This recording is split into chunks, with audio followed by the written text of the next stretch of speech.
Le Seigneur soit avec vous. Et avec votre esprit. Évangile de Jésus-Christ selon saint Jean. Gloire à toi, Seigneur. En ce temps-là, Jésus déclara : Moi, je suis le bon pasteur, le vrai berger, qui donne sa vie pour ses brebis. Le berger mercenaire n'est pas le pasteur. Les brebis ne sont pas à lui. S'il voit venir le loup, il abandonne les brebis et s'enfuit. Le loup s'en empare et les disperse. Car ce berger n'est qu'un mercenaire et les brebis ne comptent pas vraiment pour lui. Moi, je suis le bon pasteur. Je connais mes brebis et mes brebis me connaissent, comme le Père me connaît et que je connais le Père. Et je donne ma vie pour mes brebis. J'ai encore d'autres brebis qui ne sont pas de cet enclos. Celles-là aussi, il faut que je les conduise. Elles écouteront ma voix. Il y aura un seul troupeau et un seul pasteur. Voici pourquoi le Père m'aime, parce que je donne ma vie pour la recevoir de nouveau. Nul ne peut me l'enlever, je la donne de moi-même. J'ai le pouvoir de la donner, j'ai aussi le pouvoir de la recevoir de nouveau. Voilà le commandement que j'ai reçu de mon Père. Acclamons la parole de Dieu. Louange à toi, Seigneur Jésus.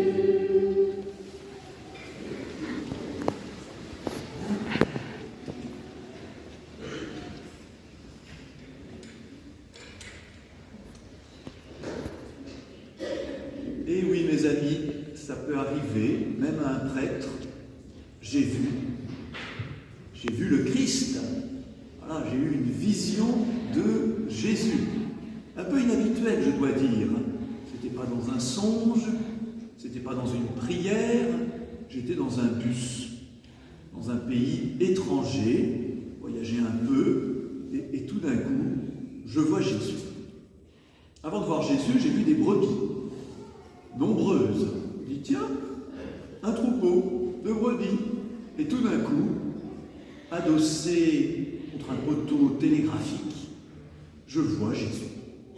C'était ce berger qui était là, au milieu de ses brebis. Je l'ai vu en passant rapidement, un homme dans un habit modeste, adossé contre ce poteau, tenait un bâton à la main.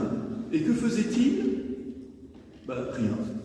Il était là, au milieu de ses brebis. Je me suis dit, c'est Jésus.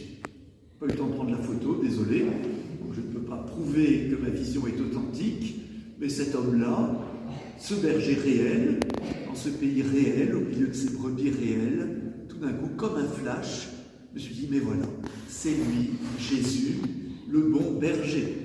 Alors berger, et puis nous les brebis. Voilà un peu les deux éléments que je voudrais partager avec vous. Alors évidemment, les bergers sont devenus plutôt rares dans notre pays, surtout dans les villes. Mais au fond, qu'est-ce qui caractérise un berger ? Deux choses, nous dit Jésus.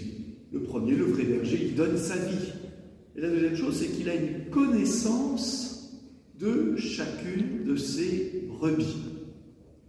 Le berger, c'est une belle image très biblique, très ancienne. Déjà, on comparait le Messie, le roi David, à un berger. Et puis avant tout, Dieu lui-même. Rappelez-vous le psaume 22, « Le Seigneur est mon berger. De qui aurais-je crainte ?» Mais le berger, quand on y pense, c'est quelqu'un qui est à la fois avec et à la fois au-dessus.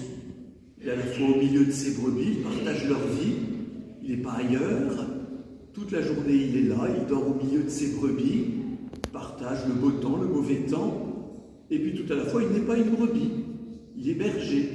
Il est en ce sens au-dessus, non pas au-dessus pour dominer, mais au-dessus pour veiller, protéger, accompagner. Et voilà une belle image pour nous dire que Jésus-Christ est à la fois avec nous, l'un d'entre nous vrai homme, et à la fois au-dessus de nous, vrai Dieu, Fils de Dieu, Dieu le Fils, envoyé par le Père, pour veiller sur nous, pour que nous soyons en sécurité. Et nous sommes en sécurité parce que Jésus est le bon berger, le vrai pasteur, qui lui est prêt à donner sa vie. Vous l'avez entendu au début de l'Évangile, Jésus se compare évidemment pour se distinguer du mercenaire. Vous savez, le mercenaire, c'est cet homme qu'on paye pour faire la guerre. Alors tant qu'on le paye, il l'a fait, mais si on arrête de le payer, il arrête de la faire, ou il va se vendre à quelqu'un de plus offrant. Le mercenaire n'aime pas les brebis, il est juste là pour gagner de l'argent. Et si le loup s'approche, le mercenaire sauvera sa vie en fuyant. Tandis que le bon berger luttera contre le loup pour protéger ses brebis. Frères et sœurs, il est toujours bon de nous redire à nouveau que nous sommes protégés par Jésus, qu'il a déjà donné sa vie pour nous sur la croix, mais qu'il continue de la donner en nous communiquant tous ses bienfaits, par sa parole, par son corps, par son Église, par tout ce qu'il peut nous donner comme bonnes idées, comme soutien, comme force. Nous ne sommes jamais seuls. Il y a tout près de nous, discret mais bien présent, cet homme, vrai Dieu, qui veille sur nous. Et dès que nous portons notre regard vers Jésus, nous nous sentons en sécurité, même dans le temps de l'épreuve, de la difficulté, de la maladie, du deuil. Jésus est là. Voilà, le vrai berger donne sa vie pour ses brebis, veille sur elles, les protège, les sécurise, parce qu'il est là au milieu de nous. Mais pas seulement. Le deuxième élément qui caractérise le vrai berger, par exemple par rapport au mercenaire, c'est que, nous dit Jésus, le bon berger, le vrai pasteur, connaît ses brebis. Et ces brebis le connaissent. Je me suis demandé en préparant cette homélie, mais au fond, qu'est-ce que ça veut dire connaître quelqu'un? Connaître son mari, sa femme, connaître ses enfants, connaître un ami, être connu. Qu'est-ce que ça veut dire? Est-ce que ça veut dire accumuler des connaissances, accumuler des dates, accumuler des notices biographiques? Dans ce cas-là, Google me connaît mieux qu'un ami de ma famille, voilà, parce que Google a accumulé sur moi énormément de faits, de connaissances. Mais ce n'est pas cela, connaître quelqu'un. La vraie connaissance, elle passe bien sûr par le cœur. Elle est une connaissance d'amour ou d'amitié.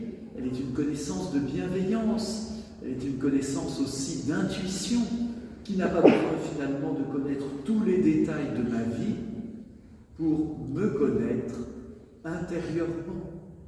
Et cette connaissance, elle est d'abord une bienveillance, d'amitié et d'amour. Et c'est ainsi que Jésus nous connaît, et aussi que Jésus me connaît. Enfin, il faut vraiment lutter contre cette impression fausse que parce que nous sommes très nombreux, des milliards, on ne serait pas connus de manière personnelle de Jésus, et à travers Jésus, de Dieu lui-même. Je ne sais pas comment Dieu fait, mais comme il est Dieu, il peut tout. En fait, Dieu connaît chacun de nous, d'une certaine manière, comme si nous étions le seul au monde, et s'il n'y avait que Dieu et moi. Alors évidemment, nous sommes ensemble. La connaissance de Jésus-Christ pour chacun de nous, elle est unique et personnelle. Dans l'Évangile, on a ça tout le temps.